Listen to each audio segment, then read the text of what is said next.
Bank closes veterans account for too many coins. Protesters withdraw $10 million. Cash in a day. The finality of the click echoed in the cathedral-like silence of the bank. It was the sound of a lock engaging on a heavy vault door, a sound Arthur Vance knew well from his youth. But this click was different. It was the sound of a cheap plastic latch on a briefcase, snapping shut on 73 years of his life. "So, to be clear," Arthur said, his voice quiet but carrying the gravel of decades. "My account is closed." Marcus Thorne, the branch manager, offered a smile that didn't touch his eyes.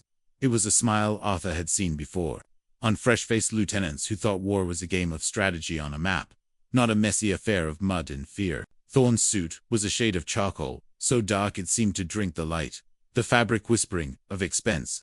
His tie, a slash of silver silk, was knotted with a precision that bordered on aggressive. "That is correct," Mr. Vance Thorne said, his voice smooth and frictionless, designed to let any complaint slide right off. He pushed a cashier's check across the polished marble counter. The amount was for $17,421.63. Arthur's life savings. "We've transferred your balance to this certified check. You are, of course, free to deposit it at another financial institution." Arthur didn't look at the check. His eyes were fixed on the 3 heavy-duty canvas bags at his feet. They were the kind of bags banks themselves used for bulk coin transport, their sides bulging. And the reason Thorne's smile tightened by a millimeter. "As we've discussed on your previous visits, Sterling Trust Financial has a certain operational standard. Our tellers are not equipped to manually process the volume of coinage you regularly deposit.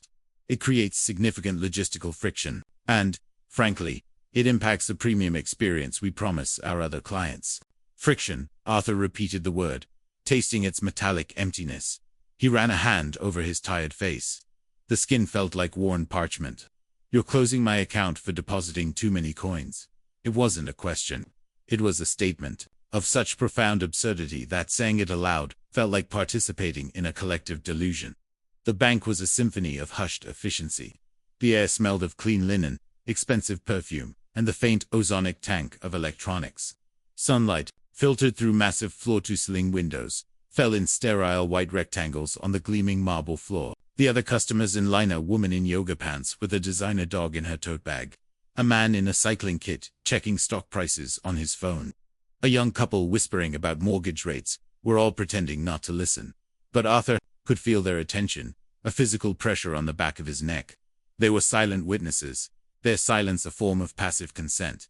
He was a relic here, his worn tweed jacket, his calloused hands, the faint, clean scent of laundry soap that clung to him from his small business. It was all out of place.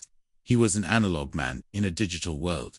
"It's a business decision," Mr. Vance Thorne continued, his tone dripping with condescending pity. "We cater to a certain clientele. High volume, low denomination, cash deposits. It's simply not our model. Perhaps a local credit union would be better suited to your needs." The way he said needs made it sound like a diagnosis. A social disease. The humiliation was a physical thing. It started as a hot flush in his chest, crawling up his neck and settling behind his ears. He felt like a specimen pinned to a board. The old man with his bags of quarters and dimes, a nuisance holding up the line. A problem to be managed and, finally, eliminated. He could hear the unsaid words hanging in the air. "Get with the times, old man. You don't belong here." Woman a few feet away, her face illuminated by her phone, glanced up, her eyes, wide and dark, met his for a fraction of a second. He saw a flicker of something annoyance, pity, before she looked down again, her thumb resuming its frantic dance on the screen. Thorne gestured to the security guard, a stout man, in an ill-fitting blazer. "Frank will help you with your bags to the door." Arthur looked down at the canvas sacks. They were filled with the earnings from his laundromat, Eleanor's Suds, a business he'd started with his late wife, 40 years ago. It was a cash business, a neighborhood institution. Kids got their baseball uniforms washed there. Single mothers found a moment of peace, while the dryers tumbled. It was a place of community, of small, tangible transactions. The coins weren't just money, they were stories. Each quarter was a load of a construction worker's dusty jeans. Each dime was a child's soccer jersey. Each nickel, a pensioner's bed linens. And for him, they were something more. They were a connection to Eleanor. She had loved the sound of the coins filling the collection trays.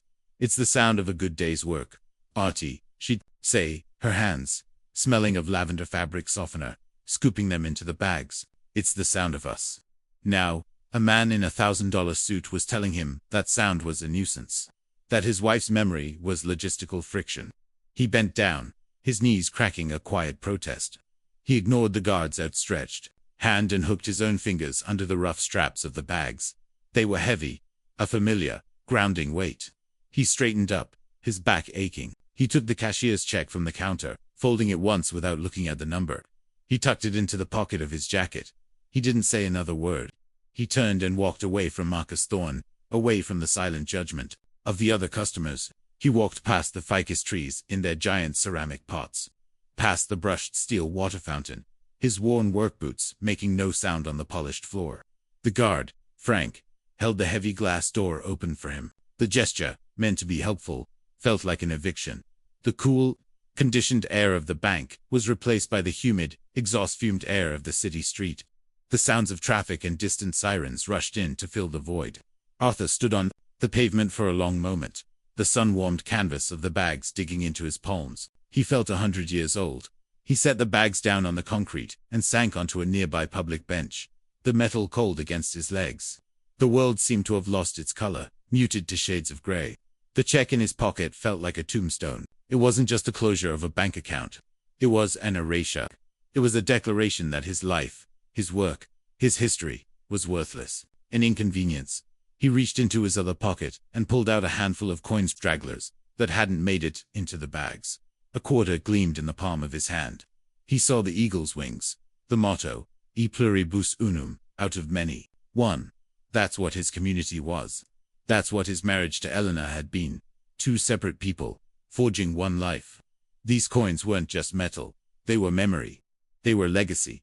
He remembered being a young man, barely 20, huddled in a frozen foxhole in Korea. The cold was a physical entity, a predator that gnawed at your bones. He had promised himself then, if he ever got out, if he ever got to build a life, he would appreciate the small things.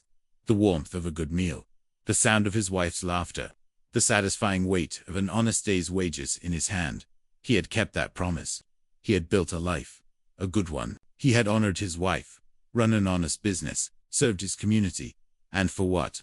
To be dismissed, humiliated, by a boy in a shiny suit, who had never known a day of real hardship in his life. The shame from the bank curdled into a cold, hard knot of despair in his stomach. It felt like a final defeat. The world had moved on, and he had been left behind, a fossil on a park bench. He looked at his reflection in the grimy window of a closed storefront. He saw a stooped old man, his face a roadmap of worry. Is this all he was now? A problem? A piece of friction? No. He blinked, and for a second, the reflection changed. He saw the boy from the foxhole looking back at him. The boy who had survived the frozen nights, who had faced down death and come home. He saw the young man who had held Eleanor's hand and promised her the world. He saw the soldier. A spark ignited in the cold emptiness of his chest. It wasn't anger. It was something deeper, quieter. It was dignity. He straightened his back. The stoop in his shoulders lessened. He took a deep breath, the city air filling his lungs. They could take his account. They could take his money. But they could not take who he was. They could not erase his history. He picked up the coins from his palm and, one by one, began stacking them on the bench beside him. A neat, glittering tower of silver. A small act of defiance. A monument to memory. He didn't know what would happen next. He only knew he wasn't finished yet. The young woman from the bank, Maya, had watched the whole thing. Initially, she had been annoyed. Another slow, elderly person holding up the line when she was already late for her sociology lecture. She had been composing a frustrated text to a friend when the manager, Thorne, had raised his voice. Her annoyance evaporated, replaced by a slow-burning indignation. The condescension, the public shaming, the cold, corporate cruelty of it all. Cliff struck a nerve. Her grandfather was a veteran, a man of similar quiet pride. She imagined him, in Arthur's place, and the thought made her sick. Her fingers, which had been typing a text, switched to the camera app. It was almost a reflex. Her generation's instinct: when you see something, you record it, you bear witness. Her phone was already in her hand, pointed downwards. She angled it up just enough, pretending to be scrolling, and hit record. She captured it all. Thorne's slick, dismissive tone. The pathetic sound of the briefcase click. Arthur's quiet, wounded dignity. The faces of the other customers, studiously, ignoring the scene. The final soul-crushing walk to the door. When Arthur sat on the bench outside, she slipped out of the bank. She stood across the street, partially hidden by a newsstand, and kept recording as he sat there, looking defeated. Then she saw it. The moment the spark returned. The way he straightened his spine. The deliberate, almost ceremonial way he began, stacking the coins. It was cinematic. It was heartbreaking. It was powerful. She stopped recording. She had 10 minutes of raw, shaky footage. Her heart was pounding. This was more than just a rude bank manager. This was a story. Back in her dorm room, she watched the footage again. The injustice of it was even clearer on the small screen. She edited it down to the most potent 2 minutes. Thorne's speech, Arthur's silent walk, and the final, defiant, stacking of the coins. She added simple, white text captions to make sure every word of Thorne's condescending speech was understood, even with the sound off. Then she had to decide what to do with it. Posting it on her personal social media felt too small. This needed to be bigger.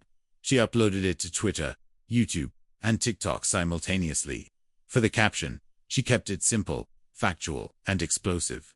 Sterling Trust Financial at Sterling Trust just closed the account of this Korean War veteran. His crime, trying to deposit the earnings from his small business.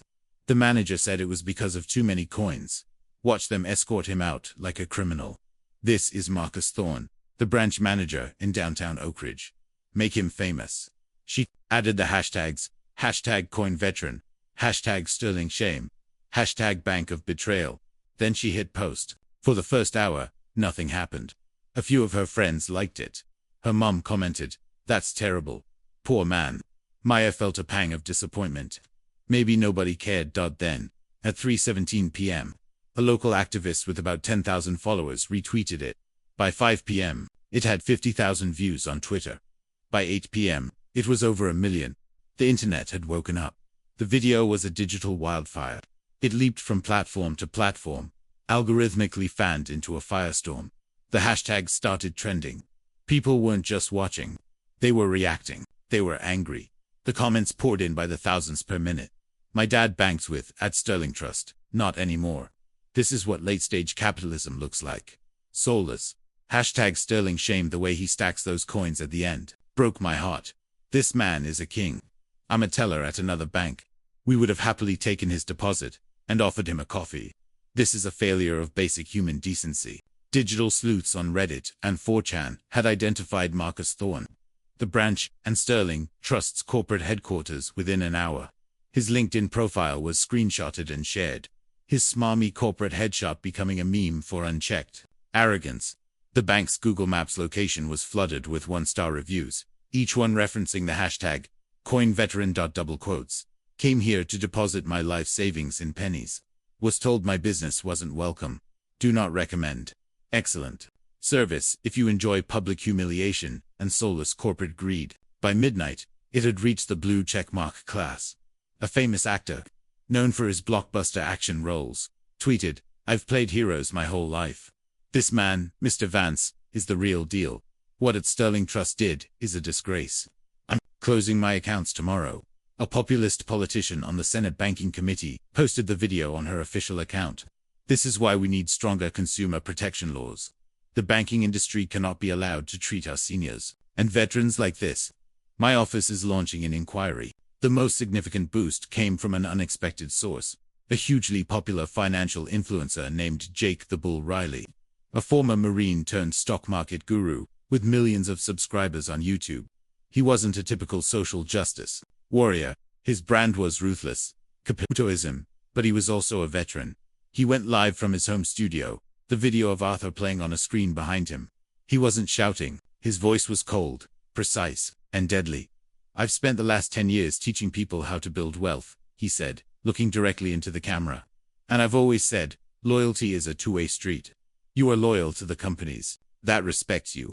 Tonight, we learned that Sterling Trust Financial has no respect. Not for our elders, not for our veterans, not for the small business owners who are the backbone of this country." He leaned forward. "They made a business decision. Well, tomorrow, we're going to make a business decision, too. I'm calling on every single one of my followers who banks with Sterling Trust to join me in a cash out. Not a transfer. A withdrawal. In cash. Go to your branch, close your account, and take your money out in physical bills. Let's create some logistical friction for them. Let's remind them who holds the real power.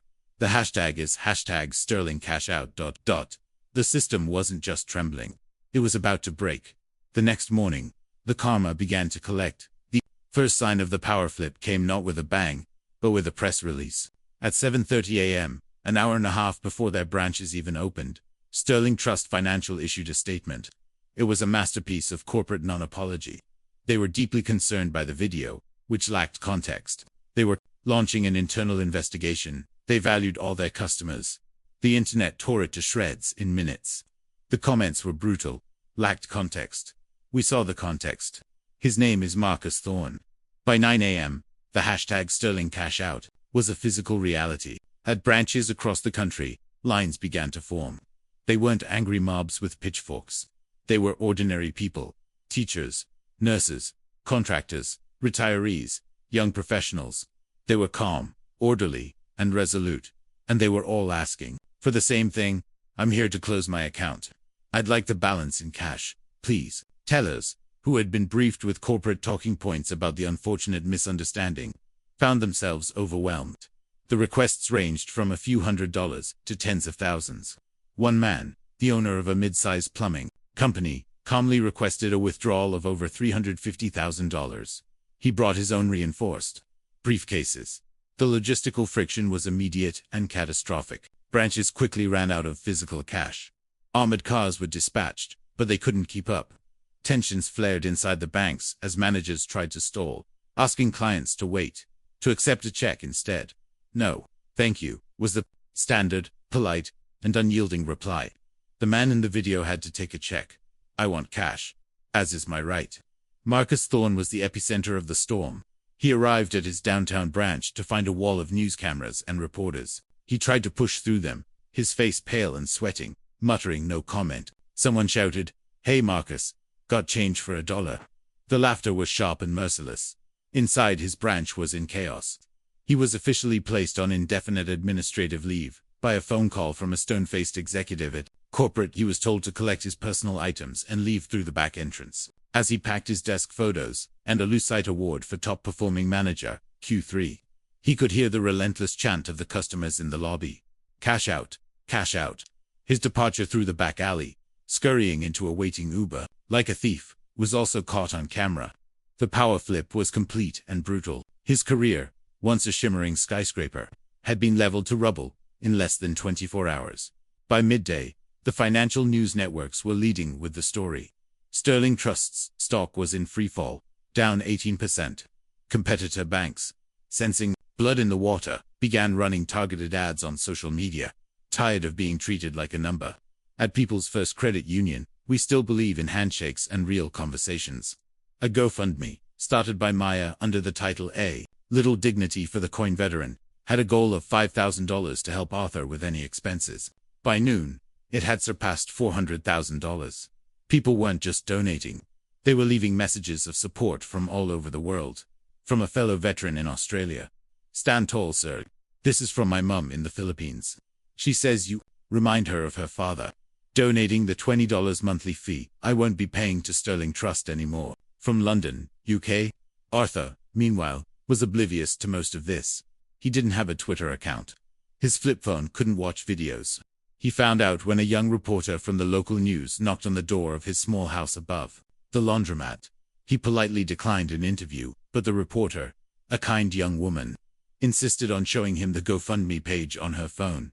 He stared at the number, his eyes wide with disbelief. He saw the messages of support, the tide of human kindness. It wasn't about the money. It was the respect. It was the validation. It was knowing that his quiet dignity had resonated with millions. A single tear traced a path through the weathered lines on his cheek. He wasn't a nuisance. He was seen. The day culminated in a final, staggering blow to the bank. As closing time approached, financial analysts tallied the estimated withdrawals across the nation. Jake the Bull Riley went live again, a triumphant look on his face.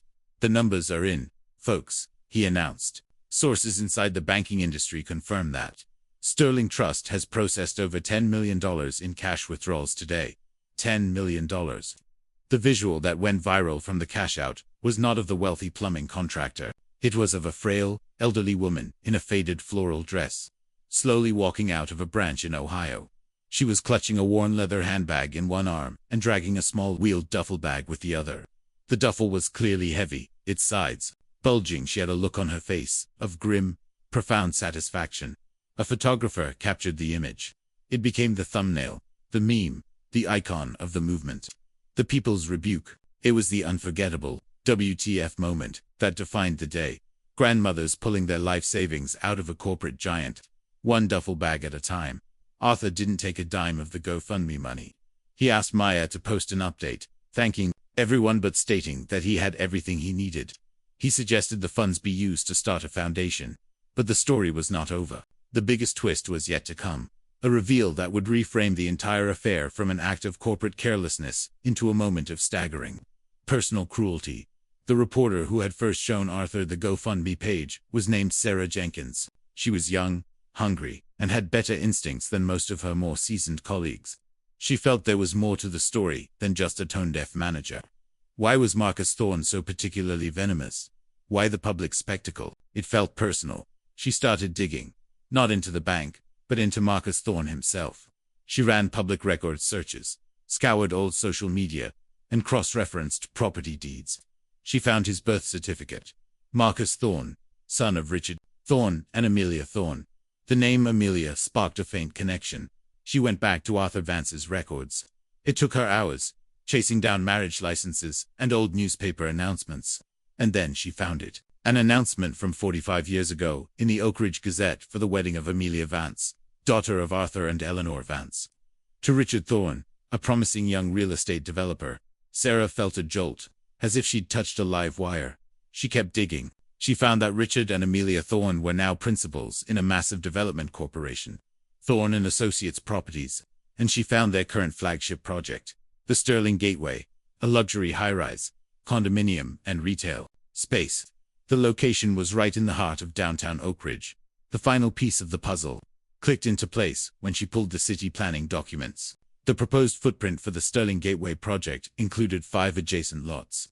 4 were already owned by Thorne and Associates. The 5th, the final holdout, the one parcel of land preventing the entire billion-dollar project from moving forward, was a small, unassuming property at 121 Elm Street. The property was owned by Arthur Vance. It was the location of Eleanor's suds. Sarah Jenkins felt a chill crawl down her spine. This wasn't a random encounter. This wasn't about coins. This was about real estate. This was about family. She verified everything twice. Then she wrote the article. It was published on the news outlet's website the next morning with a headline that hit like a thunderclap. Exclusive. Bank manager who humiliated coin veteran is his own grandson. Family sought to seize land for luxury development. The story exploded with the force of a secondary detonation, far more powerful than the first. The video had been about corporate inhumanity. This was about something far darker, more intimate. This was a betrayal of blood. The narrative was instantly, irrevocably reframed. Marcus Thorne wasn't just a callous manager. He was a grandson, deliberately and publicly shaming his own grandfather. The goal wasn't to streamline bank operations. It was a calculated move to destabilize Arthur financially and emotionally. They couldn't force him to sell the land his wife's business was on, the land steeped in memory and meaning, so they tried to break his spirit. They tried to cut off his financial lifeline. To make his life so difficult, he would have no choice but to surrender his legacy for their profit. The closure of his account wasn't policy. It was a weapon. The public outcry was biblical. The story was no longer just about banking. It was a Gothic family tragedy playing out in the public square. The Thornes were instantly transformed from merely arrogant capitalists into monstrous figures of greed. Their company's website crashed under a deluge of traffic. Protesters, who had been outside Sterling Trust, now gathered outside the gleaming headquarters of Thorne and Associates Properties. Their signs reading, "Honor your grandfather, and you can't develop over dignity." Arthur learned the news the same way he learned about the GoFundMe. Sarah Jenkins, the reporter, came to his door herself, a look of profound sympathy on her face. She felt he deserved to hear it from a person, not see it on a screen. She laid out the documents on his small kitchen table. The birth certificate, the wedding announcement with a picture of a young, smiling Amelia on his arm. The property maps. Arthur stared at the name, Amelia Thorne. He hadn't thought about his daughter in years, not really. The rift had been slow, then sudden. After Eleanor passed, Amelia and her wealthy husband had tried to manage his affairs. They saw the laundromat as a sentimental relic, an embarrassment. They wanted him to sell up, move into a managed care facility, and be a quiet, respectable, old man they could visit twice a year. He had refused. The laundromat was his life. It was Eleanor. The arguments had grown bitter. Amelia, caught between the blue-collar world of her father and the cutthroat ambition of her husband, had made her choice. The visits stopped. The phone calls dwindled to birthday cards.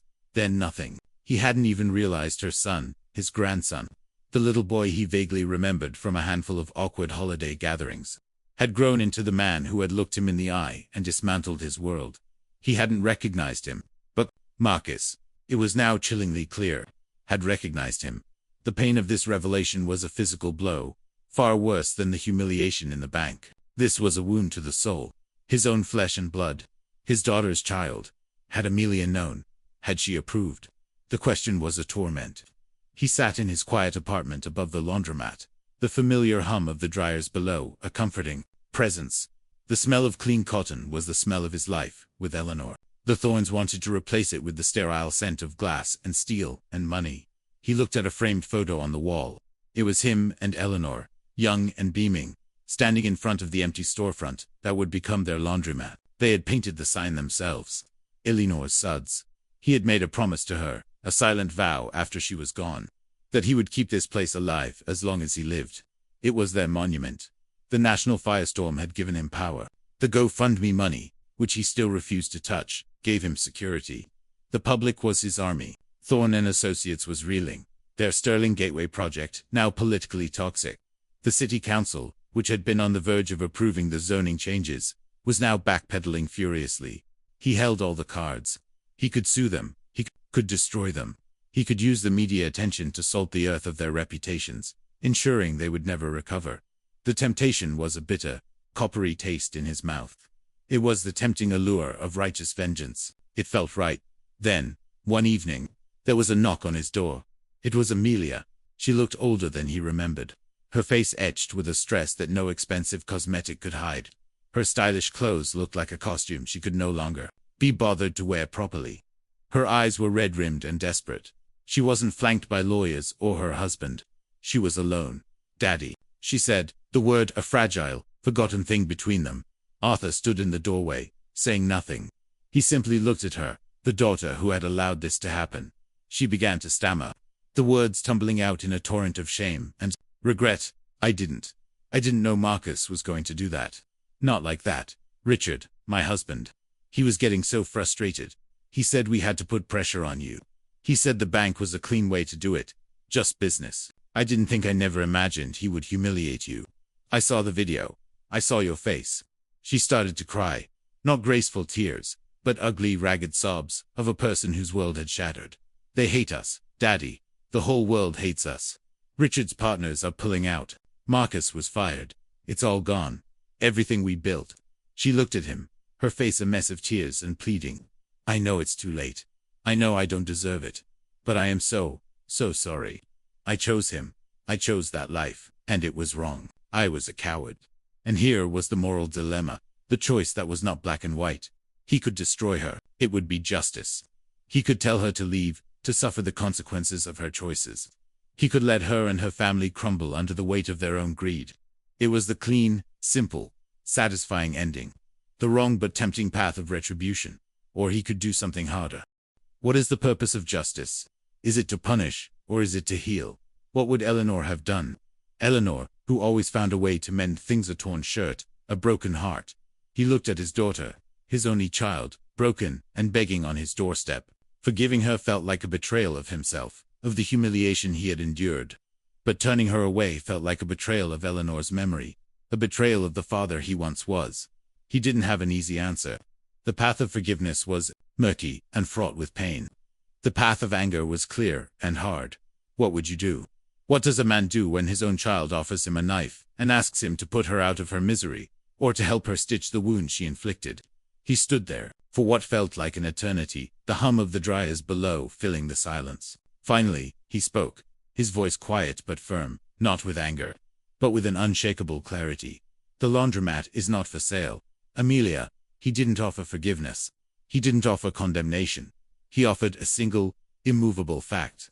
A boundary. It was not the hug she might have wanted, nor the damnation she might have deserved. It was something more complex. It was a beginning, a statement of principle from which all else would have to grow. He stepped aside, leaving the door open. An invitation to what neither of them knew. But it was not a door slammed shut. Weeks later, the storm had passed, but the landscape was permanently changed. Sterling Trust Financial, after a massive rebranding effort and the firing of its entire executive board, was slowly recovering. The Sterling Gateway project was officially dead. Thorne and Associates Properties filed for bankruptcy. Marcus Thorne was last seen working at a car rental kiosk at the airport. Arthur Vance was a local hero. People would stop by Eleanor Suds, just to shake his hand, to drop off a bag of laundry, and share a story. He became an accidental celebrity, the quiet, dignified face of a nationwide movement against corporate arrogance. With Maya's help, she was now his de facto chief of staff. Spending her afternoons at the laundromat between classes, he had formally established the Eleanor Suds Foundation. The nearly $500,000 from the GoFundMe became its seed money, dedicated to providing small, interest-free loans and grants to veterans and elderly, small business owners who faced discrimination from large financial institutions. The final, indelible image of the entire affair wasn't of the bank or the protest. It was of Arthur. He was standing in the middle of his laundromat one afternoon, a news report about his foundation playing on a small television mounted in the corner. He wasn't watching it. His back was to the screen. In his hands was a simple, white towel, still warm from the dryer. He held it up, checked the corners, and with a series of practiced, precise movements, folded it perfectly. He placed it on the growing stack of clean laundry, ready for its owner to pick it up. He was not a hero. He was not a victim. He was a man at work, tending to his legacy. One load, one coin, one perfectly folded towel at a time. A person's worth is not measured in dollars, but in dignity. And cruelty, no matter how elegantly dressed, always collects its debt. Where are you reading this from? Drop your city, your state, your country. Let's see how far this story travels. Hit subscribe, so you don't miss the next justice twist.